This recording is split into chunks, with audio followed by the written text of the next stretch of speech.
and welcome back to the Big Happy Life podcast. It's a bit of a special episode, something I haven't done before. We have moved into book reviews. So some of my episodes will be from the Big Happy Book Club, and what I'll be doing in these episodes is inviting a guest to share with me their thoughts and the lessons they've learned from any book that they deem to be life-changing. So this is the first episode in that series, and we'll be interspersing Big Happy Book Club episodes within the other episodes of the Big Happy Life podcast, where we talk about all the things we normally talk about. This week I'm talking to Nicke Abraham. She is the founder of Winning Attitude, which is a training consultancy in South Africa, and the book that she says changed her life is The One Thing by Gary Keller and Jay Papasan. So let's hear what she has to say.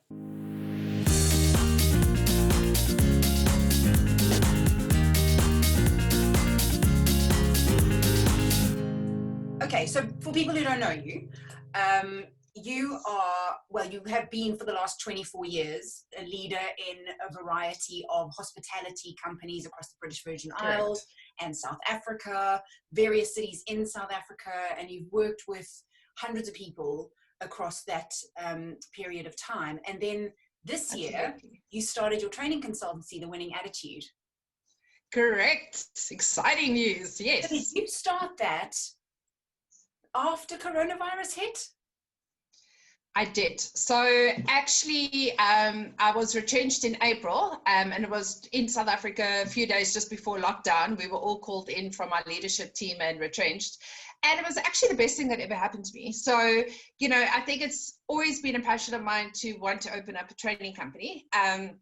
And having said that, to leave a salary-based job, that fear of going on your own is a massive fear. So having received the news that we'd been retrenched, it was almost like relief and excitement. So, what better way to start your own business and get going with it? So yes, that's where we are. Amazing.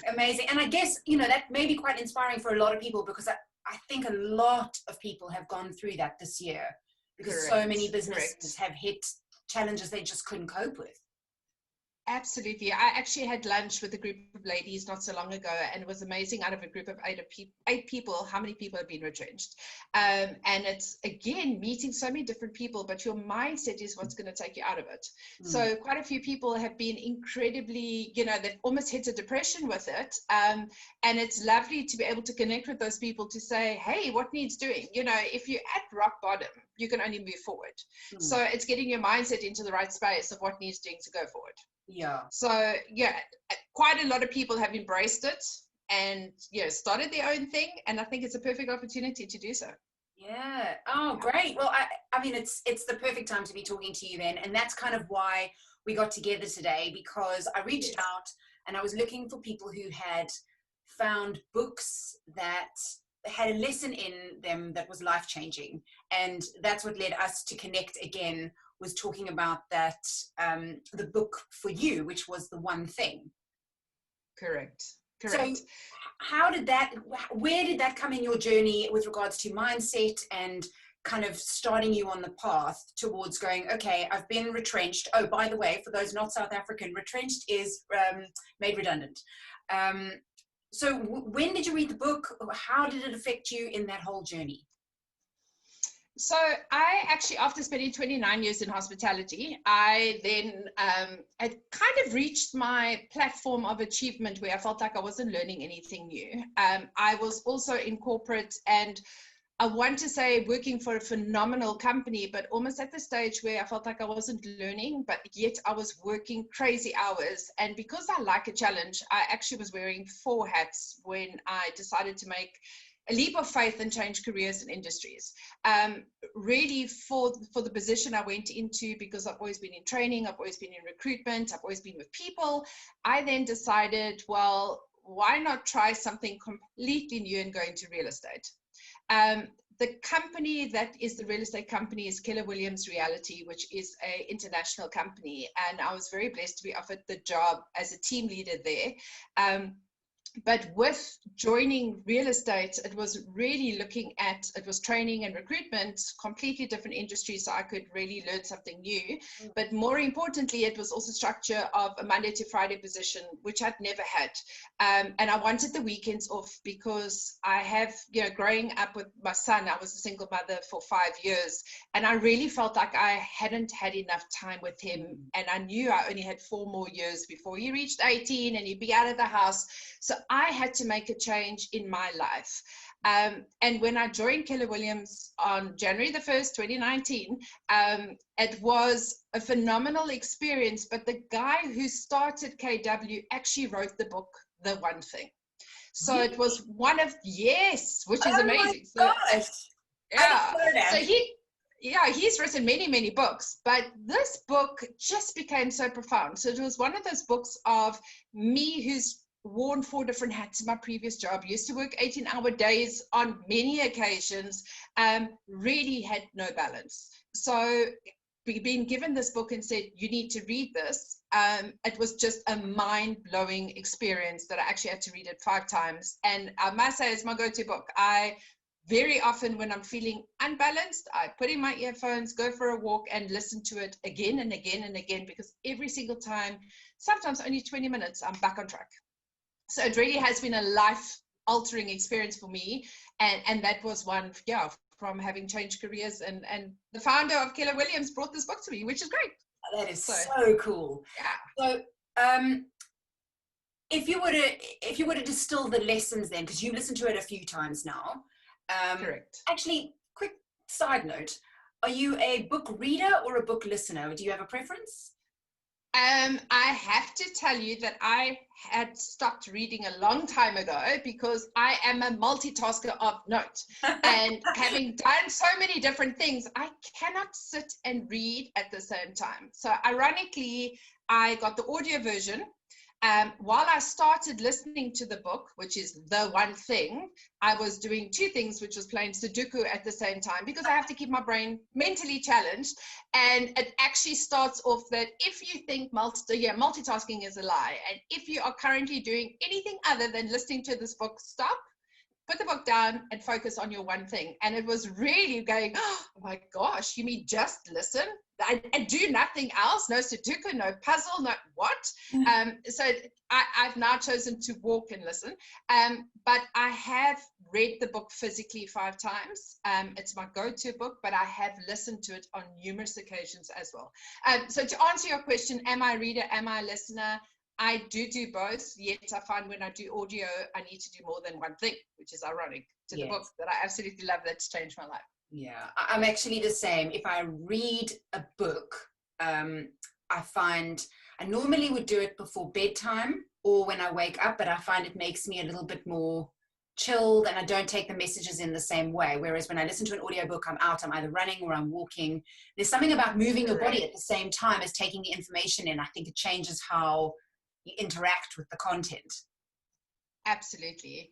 And the funny thing is, not so long ago, I was actually going for a jog along the waterfront in Cape Town, and it was incredibly windy, and I had my earpieces in, and I was listening to the book, but the wind was so loud, the only 2 words I heard for 20 minutes was success and extraordinary.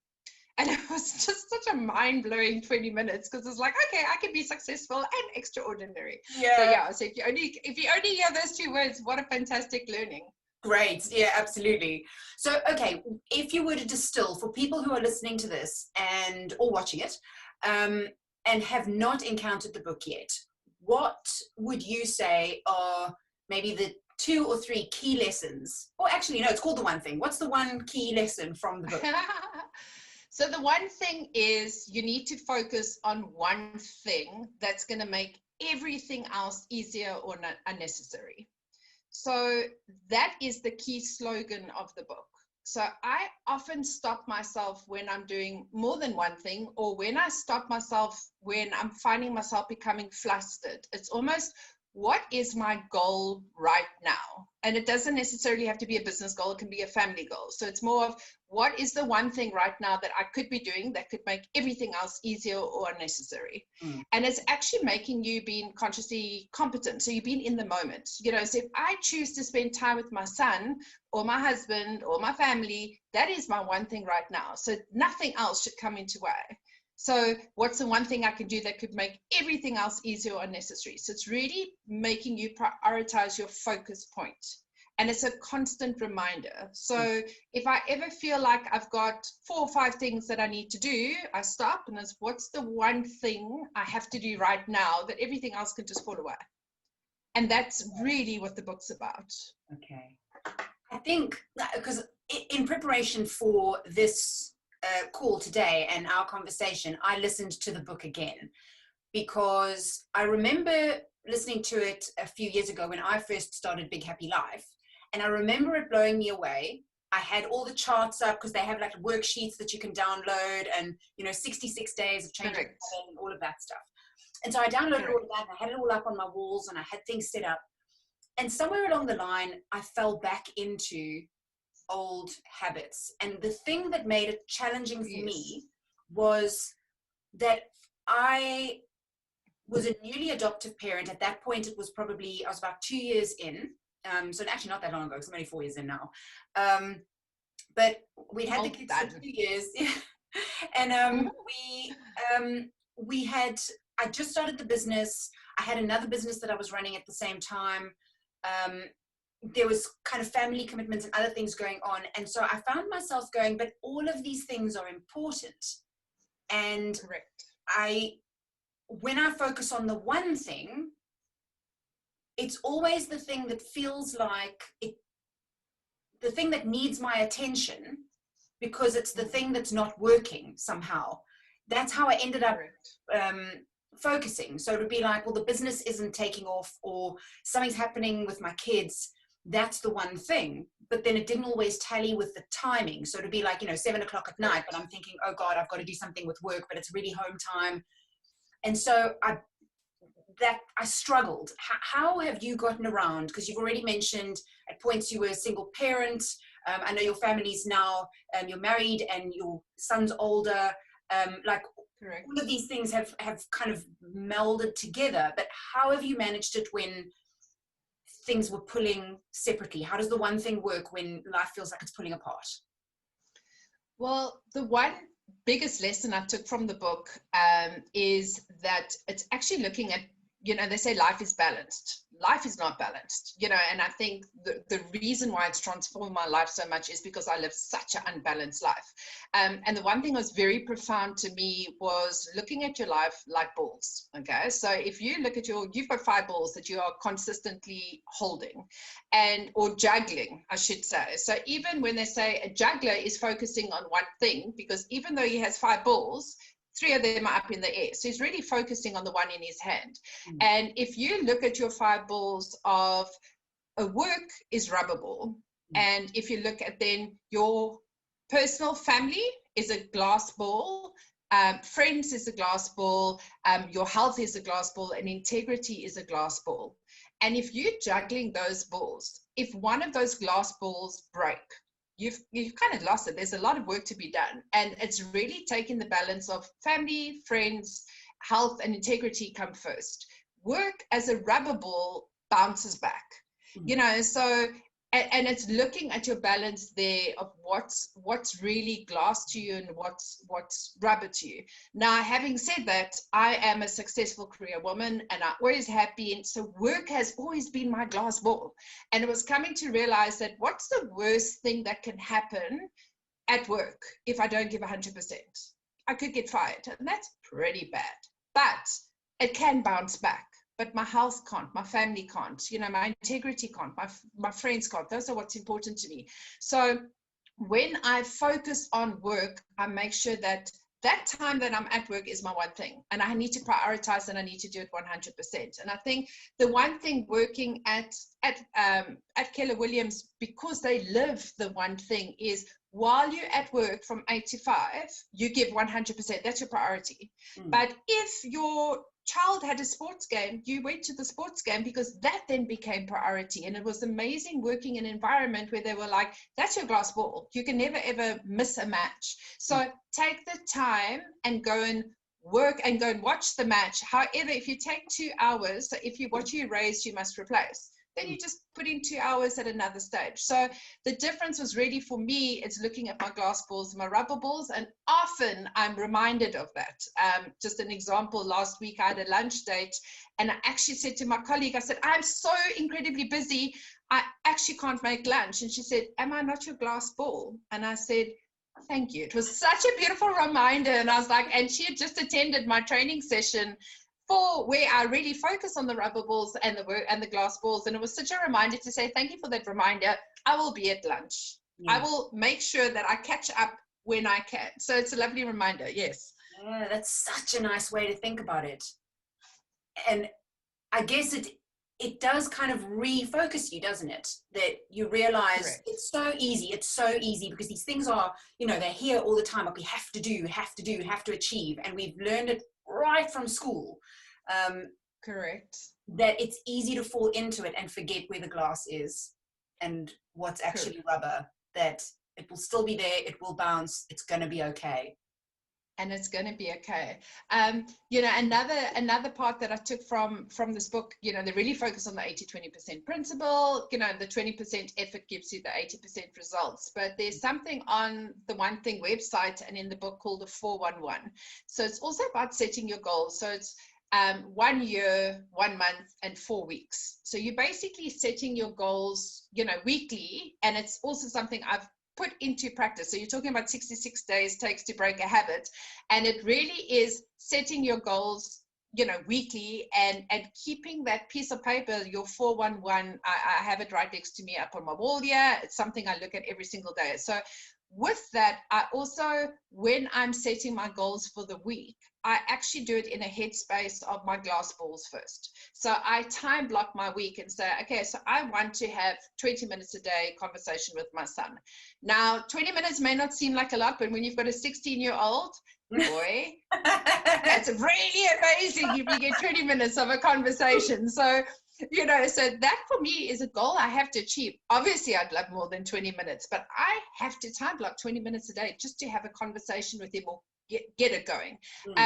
It's time blocking your dates with your partner. It's time blocking time with your kids. So it's almost saying that's your one thing in priority, and it's basically setting that as a goal. I've never ever set goals for my glass balls before. It's always been my rubber ball. Yeah. So this has really taught me the balance of setting goals for my glass balls and not for my rubber balls. But I do it I usually set my goals on a Saturday afternoon or a Sunday when I'm in very relaxed, calm, off day state, and that puts my glass balls first. And then was there anything in the book or anything that you've learned since reading the book that helps you stay on track? Because that's also the other thing that I've struggled with, is I've set goals like that, but then something kicks up, a bit like you said with the lunch date, that it becomes how do you keep the balance, keep the focus on the glass balls once the rubber ball starts to feel like it creates the illusion of being glass? I think it's having people, and please don't get me that I am not perfect. My rubber balls drop all the time, and I every now and again have to glue my glass balls back together. I think I've actually written a training course on the One Thing, which is called My 6 Winning Strategies for a Successful Mindset. So it's very the One Thing inspired. What keeps me on track is knowing that I have to be accountable to myself, that if I'm going to stand in front of a group training what I'm preaching, I need to be living it. Yeah. So that actually does keep me on track. I trained this course on Tuesday, and I have to say in the last 2 weeks, my balls have been dropping left, right, and center. And I was like, you're going to stand up in front of a group of people and preach, and you're not living it. So stop, breathe, and get back on track. So it is a constant reminder. I don't achieve my goals every week, but I do fill in my 411. I do try. I do have days that are better than others. But I think the most important thing is I'm more conscious in what I am achieving and not achieving, which I never was before.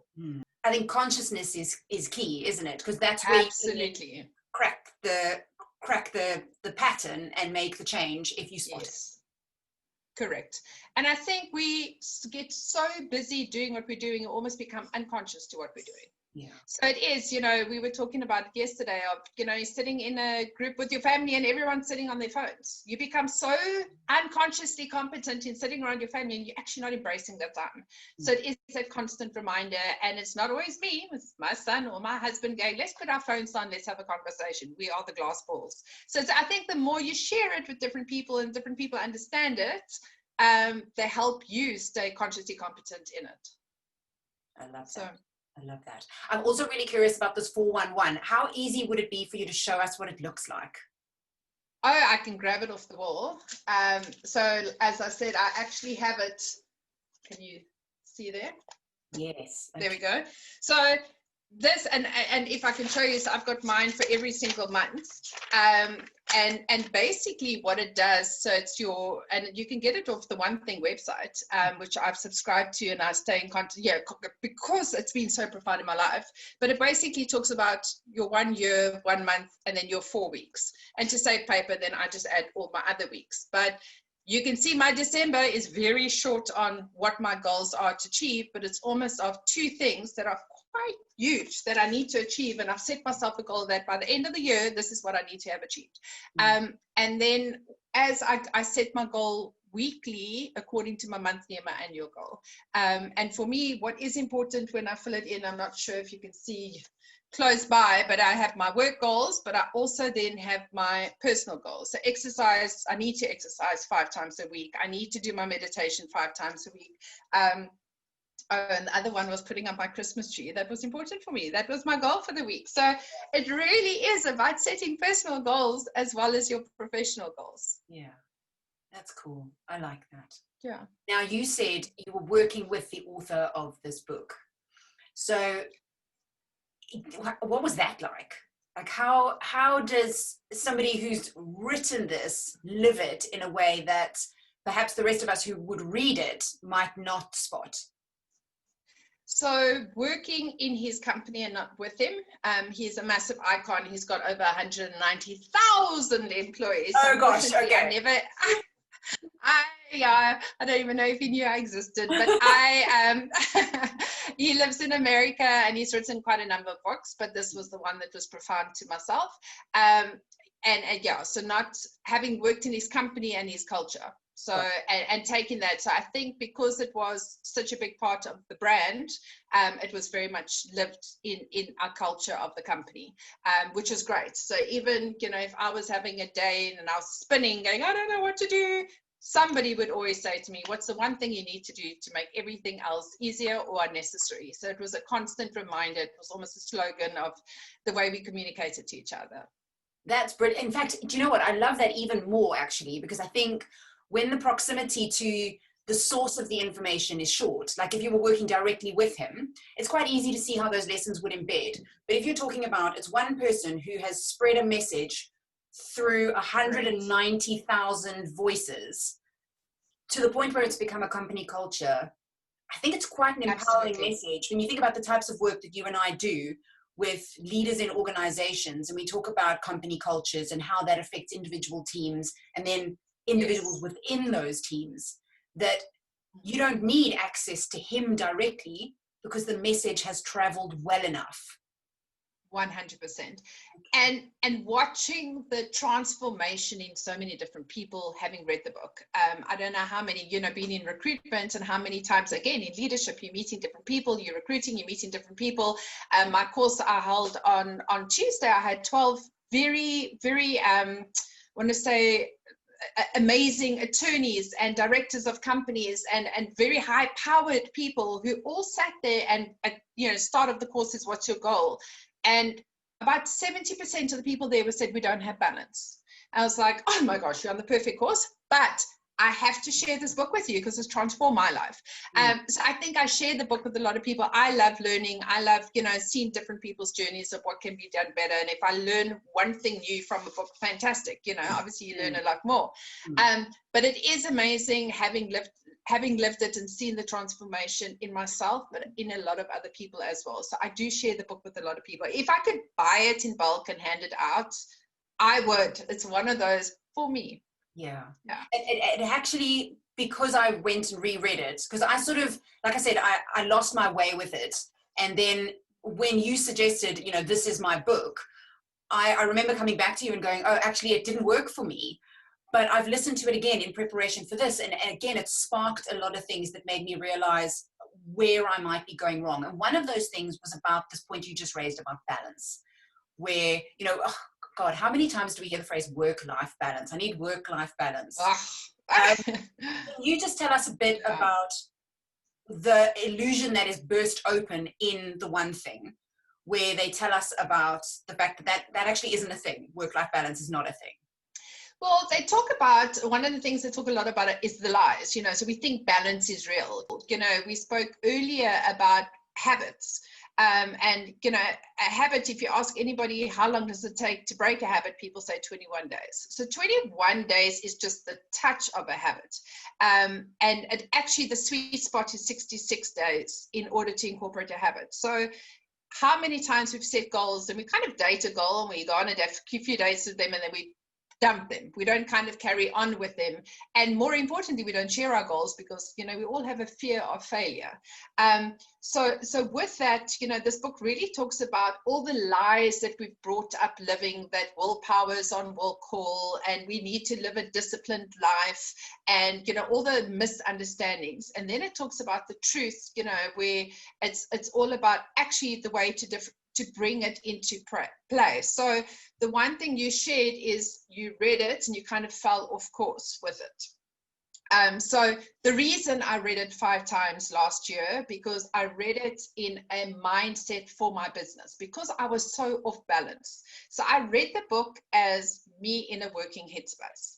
Okay, so in a business set of mind. And I then took 66 days to put that into my mindset of, I only work Monday to Friday, 8 to 5, which has never fallen in my vocabulary ever, because I'm a workaholic. Like I said, I want to overachieve. I want to be the best, but at detriment to my family and my health. Then I reread it in the mindset of, okay, now I need to read it for my relationships. And again, over the course of reading it is implementing what I've learned as a relationship. So I read it 5 different times in 5 different mindsets. I then went on to my spiritual life, my physical health, which every now and again, on a regular basis, I have to be reminded, to achieve your goal, you have to change your behavior. And those chocolate croissants don't help you change your behavior. So it's a constant reminder, and that's when people laughed at me when I said I read it 5 times, but I really read it focusing on one thing to help me transform that, to bring that balance. Okay. So that's the key with the balance, is that it isn't actually about balancing. It's about focusing in one area, but allowing yourself the time to focus on each of those areas. While you're focusing on it, though, the other ones go out of balance, and it's meant to be that way. Have I understood that correctly? I think what they say is with balance is it's when you're at work, give 100% to work, so that when you leave work, you can give 100% to your family. Because how often do we leave the office and we're bringing our work home? Yeah. So it's saying while you are at work, being committed to work 100%, you give it everything, so that when you leave, how often the gent who was my senior used to walk into my office at 5 o'clock and say, Nicke, it's 5 o'clock. And I'd be like, but I've still got so much to do. And he said, and there's tomorrow. Go home to your family. So, we do fall off balance. We need to remind ourselves that, that actually you have to stop it sometimes. You have to say, well, I need time out. I need time with my family. I need time for my health. Again, meeting different people who just say, we don't have time to exercise. We don't have time to meditate. We don't have time for our family. You have to make the time. So a successful person, we all have the same amount of hours in a day. So a successful person, it's how you choose to spend those hours. Some people say, I don't have enough time for that. Well, then sleep faster and actually make time. That's it. And that actually, sleep faster is a quote from Arnold Schwarzenegger, but I use that on a regular basis. So, to make time, I was like that. Didn't have time for meditation and exercise. I now only sleep 7 hours, and I've given myself that extra hour to do my affirmations, my meditation, and my exercise. So I sleep faster. So, See, again, now this is one of the things that I've been toying with, because I read a book called The Miracle Morning by Hal Elrod. Yeah, I know we spoke about that one as well. See, that one was my life changer. But what ended up happening for me is I would wake up without an alarm clock. I would just wake up at like 4 or 4:30, and then my brain would start going, I must get up, I must do things. But I found I started to get more and more wound up, and so I've actually had to be quite disciplined about saying sleep is as important as everything else, and sometimes sleep is your one thing, because that's how your body regenerates, and that's how you ensure that you have energy to do all the things that you need to do. So to some extent it has to be protected. But what I've ended up doing, you've shortened it by saying, okay, I'm going to get up earlier. What I've ended up doing is going to bed a lot earlier. So I've cut my TV time. I don't have a lot of time after my kids go to bed. I'm about 20 minutes after my 11-year-old. Then I'm in bed. Love that. She's awake after me because she's still reading. And I'm like, okay, I've got to go to sleep. But it's because that hour in the morning is so important also for meditation, for exercise, and for all of those things that make such a big difference. But I think, as you've said, it doesn't actually matter how you come to put these things together. It matters that you do if they're important to you. And that's what the one thing I think is showing is when you focus on it, you figure out how to create the time. You give up the things that are less valuable because you know they're less valuable to you. But that is where the time comes from then to create something else. 100%. So the Miracle Morning, I actually started on the 26th of August this year. And I started doing the savers, and that's where it was exactly that. It's what is more important to me. So it is cutting out the TV time, which is fun, but I need my sleep. I am grumpy without sleep. So I need that sleep. I need my minimum 7 hours. But in order for me to wake up in the morning to do my savers, which has been life-changing, since the 26th of August. So one of the things you asked me at the beginning, do I prefer reading? And they teach you with the savers, if you read 10 minutes a day, which is on average 10 pages a day, and an average book is 200 pages, you can read 18 books in a year. So since I started the Miracle Morning, I am now reading 2 books a month. I haven't read, the last time I've read a book, I've had so many books next to my bed. So besides for the one thing, I hadn't read anything else. So that's also been amazing and life-changing. But now we've gone into a second book, so. back to the one thing. Okay, so we've talked about the main message, which is the one thing right now, and the fact that if you can have a one thing for your family, a one thing for your health, a one thing for your business. But the key is when you're in that space, that's your one thing. That's the key message. Correct. So who would you say would benefit most from reading this book? Everyone. I would really say it's such a phenomenal book for everyone to read. I mean, I carry it with me in my handbag, so sometimes if I have 10 minutes, read a chapter, it's just that reminder. Yeah. So I think so many of us think you need to do so many different things in order to achieve, whereas actually you just focus on one thing. And if you put all your focus on that, they talk about the little domino. So if you put all the focus on that, and it's the one thing you do every single day that will achieve results.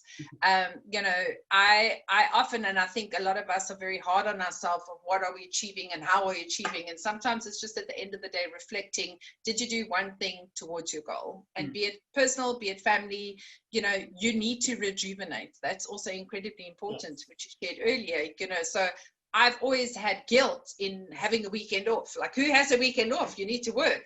Whereas when is my weekend off? That's my one thing. And when I'm drinking a gin and tonic, that's my one thing. So it's really embracing life and embracing what you're doing, because you need to have that balance.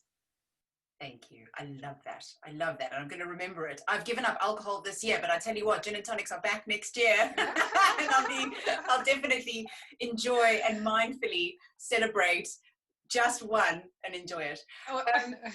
So, okay, before we go though, you've mentioned a couple of times about the various courses and the groups that you've worked with and the types of things you're doing right now. If people are listening to this and really fascinated, perhaps want to get into a room and listen to you speak and learn the lessons that you're sharing, how do people get in touch with you? Fantastic. So my website, I'm not sure if you want to share it. It's the-winning-attitude.com. And also on Facebook, it's at the winning attitude.st for skills training. I do offer quite a few courses. At the moment, I'm doing in-person and online courses. For me, it's about empowering people and teaching, but more importantly, when I run these workshops, I learn so much through people as well, and that's really important. So this for me is just very much a mindset, and it's a refresher. It's everything you already know, but you're not implementing it. So it's actually in the back of the mind, or you do learn a lot, but it's more of seeing people who have succeeded having implemented it, and it's what needs doing to implement it. So they say knowledge is power, but applied knowledge is power. Yes. Yeah. I think it's Jim Quick who said something about we say knowledge is power, but knowledge is potential power, and that's the thing. Correct. It has to be applied for it to become powerful. Absolutely. And that's where it comes into the 66 days to create a habit. So it's actually applying it every single day. And I think the reason I've read it 6 times or 5 times last year and more this year is because it's a consistent reminder to apply it. And every now and again I listen and go, I haven't really done that yet. So what needs doing? Yes. Yeah. And it's funny, the 66-day habit thing. I did a little bit of further research into that, because my work is all around habits. And it seemed, because 66 days was the average. So actually, a habit that's harder can take longer. Like for me, for example, drinking was quite embedded, growing up in South Africa, wine with dinner. And it's always like it was part of our culture. And if you socialize, like it is, you were drinking. And I have Scottish parents, so like we took it to the next level. So it was such an ingrained part of my psyche and my way of socializing, just my way of being, that I would say it actually took longer. It was probably closer to about 6 months before not drinking kind of became a non-thing, where it didn't require discipline anymore. So I think that's something also just to make people aware of, is like the more ingrained a habit is and the harder it feels to give it up or to change it, the more likely it's going to be that it's going to be even longer. Because that was one of the things I think that made changing quite challenging for me, because then you start to think, oh God, there's something wrong with me, because absolutely 21 days you're like, I've been at this for how long and I'm still no further. I'm never going to get it. So I just wanted to put that out there with regards to the 66 days as well, is depending on what your one thing is and how ingrained it is in you, maybe a longer haul. 100%. That